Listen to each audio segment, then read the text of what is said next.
Adik saya sudah lama menikahnya, tetapi belum kunjung juga dikaruniai anak. Semoga Allah insya Allah berikan kemuliaan dan dijawab dan diberikan keturunan yang saleh-salihah insya Allah. Ternyata ada masalah sampai pada berita terakhir yang disampaikannya yaitu tuba fallopiannya sudah diangkat. Nah, dia berencana program kehamilannya dengan bayi tabung. Itu bagaimana dalam pandangan Islam, diperolehkan atau dilarang? Baik, syukron Pak Wahab.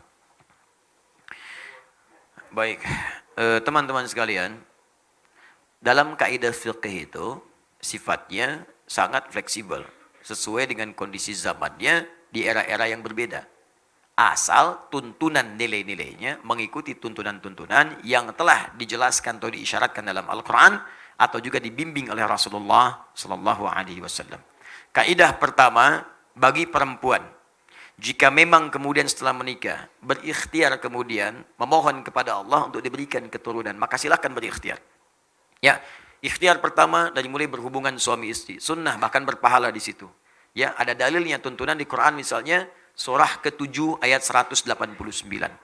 Ya, ada lagi nanti di Al-Baqarah misalnya ayat 187 sampai ayat ke-223 juga ada di situ. Dari 222 bahkan dari nikahnya 221, 222 sampai 223-nya. Amalan itu bisa melahirkan jawaban dari apa yang diharapkan. Rumus motivasinya ada di Quran surah 5 ayat 35. Ya ayyuhalladzina amanu taqullaha wabtaghu ilaihil wasilah. Hei orang-orang beriman, tingkatkan takwamu kepada Allah, cari wasilah dengan takwa itu untuk menjawab apa yang kamu inginkan. Misal Anda punya harapan nih, ya Allah saya pengen punya keturunan, 2 tahun belum ada, 3 tahun belum ada, 4 tahun belum ada. Apa cara terbaiknya? Kata medis gak bisa ini mustahil, kata klinis gak mungkin. Maka cara yang terbaik adalah kembali kepada Allah yang tidak punya batas. Semua akan dikasih. Bagaimana caranya? Allah berikan satu jalan, satu aja. Ittaqullah, tingkatkan takwa kepada Allah. Rumusnya takwa. Takwa itu disebutkan 115 kali dalam Al-Quran. Maka setiap menyebutkan kalimat takwa, di situ ada amalan. Keluarkan amalannya. Tempuh amalan itu dengan niat untuk mendapatkan jawaban dari ikhtiar yang sedang dikerjakan. Apa contoh dari takwa itu? Salat. Karena kalimat takwa pertama dalam Al-Quran, bagi orang beriman, disandingkan dengan salat. Dan mana dalilnya Ustaz? Quran surah kedua Al-Baqarah, ayat kedua sampai ketiga. Dzalikal kitabu la raiba fihi hudan lil muttaqin. Siapa orang takwa muttaqin itu? Ayat 3-nya. Alladzina yu'minuna bil ghaib wa yuqimunas shalah. Yaitu orang yang telah beriman kepada Allah walaupun tak nampak dalam pandangannya, maka dia memaksimalkan salat dengan membuktikan keimanannya kepada Allah. Buktikan iman dengan salat. Minta dalam salat, bangun, tunaikan salat. Dan lewati seperti orang biasa. Orang biasa cuma 5 waktu, Anda tambah dengan sunnah, bangun tahajud, bikin mihrab, salat di situ, minta, mohon kepada Allah dalam salat Anda. Ini pernah dicontohkan langsung, bahkan ada dalilnya. Kisah Nabi Zakaria. Di Quran surah ketiga Ali Imran. Ayat 38 sampai 39. Bangkit sholat di mihrab. Begitu sholat, berdiri, minta kepada Allah. Dalam berdirinya mohon. Ya, hunalika da'a Zakaria Rabbah. Di mihrab itu saat sedang sholat, Nabi Zakaria bermohon kepada Allah Rabbnya. Ya, ingat ya, sholat itu hal yang sangat penting untuk bermohon. Karena itu secara fikih, sholat disebut doa. As-sholatu hiya doa. Sholat itu doa. Jadi kalau sedang sholat, minta. Ada 4 posisi yang paling strategis. 4, 1 berdiri, 2 saat ruku', 3 saat sujud, 4 sesaat sebelum salam. Strategis untuk memohon kepada Allah, minta. Makanya dulu semua nabi, orang soleh itu kalau punya hajat, sholat. Minta. Sholat. Dalam sholat kita tuh 5 kali, minta. Hajat kita apa? Minta. Ya, kalau ada yang mendesak, misalnya datang ke masjid, tahiyatul masjid, minta sholat. Lihat waktunya, kalau duha, dalam sholat duha minta. Syuruk minta syuruk. Malam tahajud minta. Semua nabi sholat. Kalau nggak percaya, lihat di Quran. Quran surah ke-20 ayat ke-14. Nabi Musa sholat.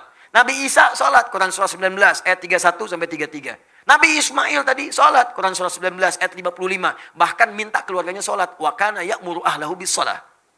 Minta keluarganya sholat. Para nabi nyuruh keluarga sholat. Anda bayangkan. Nabi Muhammad minta. Bukan cuma anaknya, Fatimah misalnya, tapi juga suaminya, menantunya. Ali bangun, minta, sholat, minta. Apa yang dikatakan Nabi Zakaria dalam sholatnya?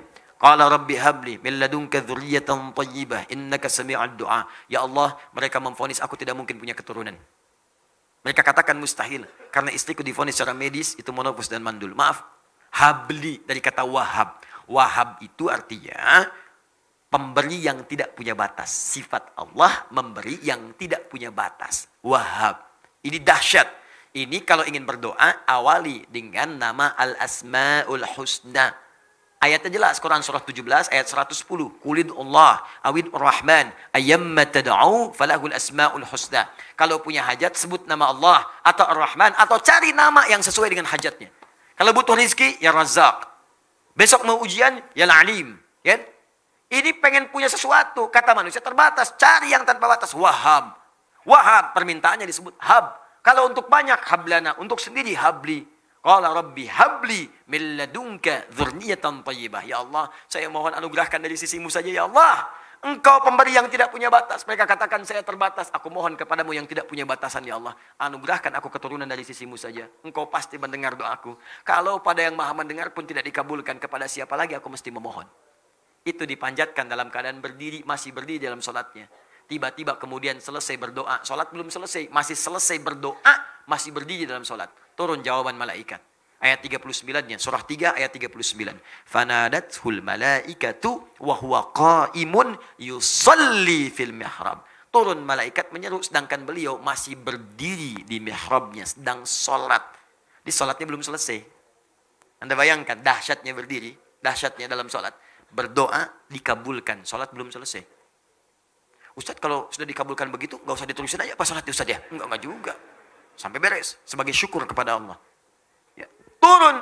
Anallah yubasyiruka biyahya. Allah kasih kabar gembira, Anda akan punya anak, langsung namanya dari Allah Yahya. Artinya hidup. Yang mustahil lahir dari rahim seorang perempuan yang monopus dan mandul. Kata medis, kata Allah nggak ada yang mustahil. Lahir dan hidup dia. Silakan. Tiru itu. Karena janji Allah mutlak. Saya sering sampaikan berkali-kali, Allah itu kalau sudah berjanji, itu pasti ditepati. Allah yang berjanji, Allah yang menepati. Kalau manusia kan beda. Kau yang berjanji, kau yang mengingkari.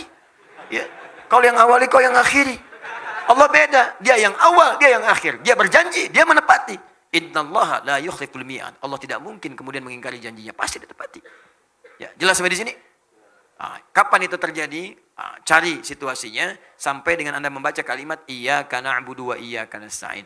Itu perintah di Quran surah kedua ayat 45. Wasta'inu bisabri wassalah. Kalau punya masalah, sabar dulu lalu minta dalam salat. Wasta'inu, minta. Kita akan minta nasta'in. Kita mohon iyyaka na'budu wa iyyaka nasta'in. Maka dijawab di hadis qudsi. Qala Allah azza wa jalla, hadza baini wa baina 'abdi wa li 'abdi ma sa'al. Ini perjanjian antara aku dengan hambaku. Kalau hambaku benar salatnya sampai bacaan ini, apapun yang dia minta sekarang aku akan kabulkan. Saya pernah ajarkan ini pada beberapa kalangan. Ya, ini dari Qur'annya bukan dari saya. Kalau Anda yakin Allah pasti berikan. Masya Allah, ada yang 7 tahun, 8 tahun, sekian tahun dia praktekkan. Tidak menunggu lama, tiba-tiba kirim foto. Foto mihrabnya. Ya. Ubira, sampai teriak, sampai nangis. Sudah bertahun-tahun, tiba-tiba terjadilah itu. Allahu Akbar, indah. Dan ternyata sesuatu yang diraih dengan cara yang lama itu, keindahannya lebih lama. Dan kebahagiaannya lebih terasa. Sama anak kayak muter-muter, nyari cendol kan. Udah muter lama, 2 jam ketemu. Makannya lebih enak kan. Lebih nikmat minumnya. Bahkan teh pun tanpa gula, serasa manis. Demi Allah sih, aus lari-lari minum teh. Rasanya enak banget. Lagi berdua sama istri. Ya, sayang kurang manis, lihat aku aja. Masya Allah. Masya Allah diminum. Kok pahit ya? Enak aja gitu. Nyaman, nikmat. Itu. Dia udah lama nunggu-nunggu begitu lahir. Indah. Masya Allah lagi. Dilihat-lihat sayang-sayang, kecup-kecup dan sebagainya. Dan didoakan. Nah kasus yang terakhir. Ini agak berbeda. Dalam kondisi tidak seperti itu. Kondisinya di luar normal. Turbah falopinya diangkat. Setiap yang di luar normal maka kaidahnya mustasnayat. Dikecualikan dari yang biasa. Dikecualikan dari yang biasa. Kalau kondisi darurat maka kaidah fikihnya ad-daruratu tubihul mahdzurat. Sesuatu yang darurat bahkan diperkenankan melakukan sesuatu yang tadinya dilarang. Apa diantaranya? Hamil di luar rahim itu pasti mustahil. Karena sepanjang ada rahim. Sekarang rahimnya tidak ada. Maka dalam kondisi darurat boleh kemudian asal hak syariatnya tidak dilanggar. Silakan bayi tabung misalnya. Ya. Dengan catatan sperma dengan ovumnya dikumpulkan dari hasil yang halal. Suami istri sudah berumah tangga. Ya. Tuba falopi diangkat. Nggak mungkin secara medis kandung misalnya. Dia nggak bisa nih. Rahimnya udah bermasalah. Maka silakan sperma suaminya dengan ovum istrinya dikumpulkan jadi satu. Diproses di situ. Silakan dikembangkan. Tumbuh. Lahir misalnya. Alhamdulillah. Ada yang jalan rahimnya masih ada. Tapi untuk keluar nggak mungkin. Ada yang terhalang. Ya, nggak mungkin. Terjadi kasus kemarin. Salah satu jamaah kita seperti itu, nggak mungkin, tertutup luar biasa. Untuk hamil, ya dia bisa kemudian mengandung untuk melahirkan. Tapi untuk jalan masuk spermanya nggak ada, terhambat dia, susah. Maka disimpan kemudian, disatukan di proses di luar, disuntikkan kemudian ke dalamnya. Ngandungnya di situ juga, lahir, sah, boleh. Dengan catatan sperma dan ovum itu disatukan dalam proses yang sah, ada akad di situ. Yang tidak boleh, belum nikah, bayi tabung yuk, misalnya itu nggak boleh. Nggak boleh, disatukan, suntikan ke rahim misalnya, nggak bisa, nggak mungkin. Jelas ya? Paham ya? Boleh, silakan. Program kembar, boleh misalnya. Ya, kembar yang terbaik itu bermohon kepada Allah Subhanahu Wa Taala. Minta, ya Allah, saya ingin misalnya anugerahkan kepada saya, ya Allah, anak yang kembar, supaya keduanya bisa berjihad di jalan-Mu. Keduanya bisa melengkapi, ya Allah, menjadi penghafal Quran. Keduanya bisa memberikan mahkota, ya Allah. Niatkan seperti itu. Ya, kalau diniatkan ibadah, biasanya akan cepat dikabulkan oleh Allah. Tapi kalau urusan dunia, itu biasanya agak lambat. Ya Allah, berikan saya anugerah yang kembar, ya Allah, supaya lucu. Saya ingin berikan yang pertama namanya si luca, kedua si lucu, saya kan. Nah, itu biasanya agak susah.